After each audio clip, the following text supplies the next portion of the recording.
jalan ke pasar malam. Tidak lupa menunaikan sholat. Izinkan saya memulai dengan salam. Semoga yang jawab jodohnya dekat. Assalamualaikum warahmatullahi wabarakatuh. Alhamdulillahilladzi ja'alal qalama wal kitaba lil qiraah lil ma'rifah wal ma'rifah lil ibadah wal ibadah lillahi ta'ala. Yang pertama, marilah kita panjatkan puji syukur kehadiran the King of the King, the love of the world, dan pencipta segala sesuatu di alam semesta ini adalah Allah Subhanahu wa Ta'ala.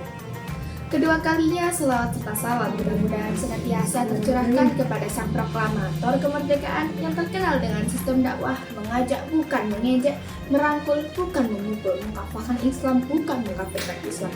Beliau merupakan sang kekasih Allah berpangkat Rasulullah bertitel Habibullah. Tak lain tak bukan yakni Habibana wa Nabiyana Muhammad Sallallahu Alaihi Wasallam, yang telah membawa umat Islam dari zaman jahiliyah ke zaman Islamiyah, dari zaman Utsman bin Affan ke zaman para penonton yang cantik dan cantik. Pada kesempatan kali ini, izinkan saya menyampaikan tausiah dengan tema dipuji tidak terbang, dihina tidak tumbang. Hadirin hadirat rahimakumullah, di dalam hidup ini kita pasti tidak terlepas dari yang namanya pujian atau hinaan. Betul jamaah? Tetapi terkadang orang itu tidak tahan dengan pujian, tidak kuat dengan hinaan. Dipuji sedikit sombong, dihina sedikit sedih kalau terpuruk. Yang pertama, bila mana kita dipuji, hati-hati dengan yang namanya pujian. Baginda Rasul melarang kita memuji secara berlebihan.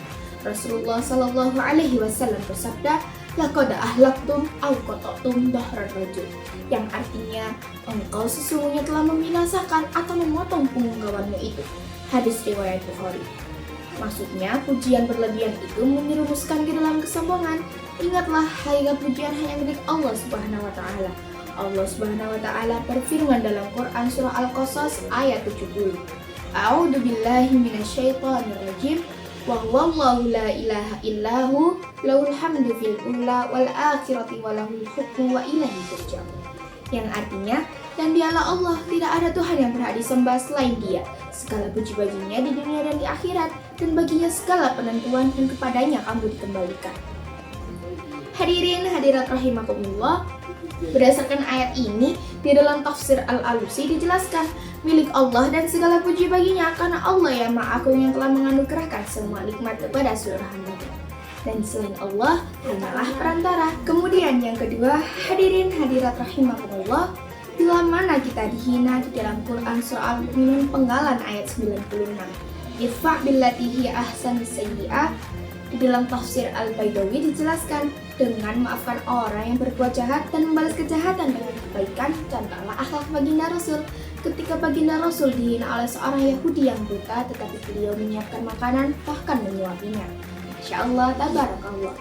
Hadirin hadirat rahimakumullah, lalu bagaimana sih solusi untuk diri kita agar tidak lupa diri karena pujian atau teracuni karena hinaan?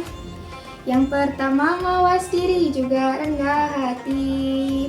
Di zaman sekarang tidak sedikit kejadian karena kemampuan yang ia miliki sampai mengangkat dagu hingga merendahkan orang lain. Bolehlah hari ini kamu rasa selangit, hati-hati bisa jadi kamu besok nyungsep senyum-senyumnya. Karena kita nggak pernah tahu, setahun, 2 tahun kemudian akan ada perubahan apa yang Allah berikan kepada kita. Makanya jangan terlena memuji. Hadirin hadirat rahimakumullah, ingat, bila dipuji kejayaan kita, semuanya bukan milik kita. Oleh karena itu, sadarlah senantiasa semuanya dari Allah Subhanahu wa Ta'ala. Yang kedua, ikhlas karena Allah Ta'ala. Ikhlas karena Allah, bukan karena terobsesi dengan pandangan manusia. Di zaman sekarang contohnya, mau bukber, mau tarawih, jadi ajang pamer. Bajunya pada bagus-bagus, pada glamor-glamor. Bukannya ikhlas niat ibadah dan silaturahmi, malah haus akan validasi atau takut dengan situasi. Hadirin hadirat rahimakumullah, oleh karena itu, kita sebagai orang yang beriman jangan terbang karena pujian, jangan tumbang karena hinaan. Karena apa yang terpenting dalam hidup bukanlah penilaian dari manusia, tetapi apa penilaian dari Allah Subhanahu wa Ta'ala. Sekian yang dapat saya sampaikan. Semoga apa yang saya sampaikan tadi dapat memberikan manfaat dan kebaikan bagi kita semua. Tentunya kesempurnaan hanya milik Allah semata. Oleh karena itu saya mohon maaf atas ucapan dan tindakan yang kurang mengenakan bagi para pendengar. Jalan-jalan ke Amerika. pulangnya membeli good time. Terima kasih atas perhatian jamaah and see you next time. Akhirul kalam, nun wal qalami wa ma yasturun. Wassalamualaikum warahmatullahi wabarakatuh.